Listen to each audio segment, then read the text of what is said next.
বারাসাত, বনগাঁ, আমরা গোটা রাজ্য জুড়ে এই অপদার্থ পুলিশ কমিশনার তার অপসারণের দাবি করছি। থানাতে যেতে হবে, থানায় যাচ্ছি আমরা, কমিশনার অফিসে, কিন্তু এরা ড্রোন ওড়াচ্ছে, এরা হচ্ছে ব্যারিকেড দিচ্ছে এবং মহিলাদের পুরুষ আটকাচ্ছে। ভাবতে পারেন কোন জায়গায় গেছে। কর্মক্ষেত্রে মেয়েদের নিরাপত্তা আছে, এই যে মহিলা পুলিশরা রয়েছে এদের নিরাপত্তা আছে কর্মক্ষেত্রে, আমরা তো এদের নিরাপত্তার জন্য লড়াই করছি।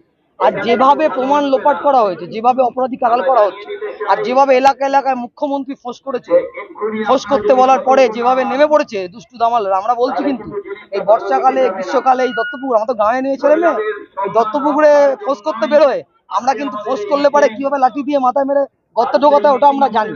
ফলে বেশি ফোঁস করতে না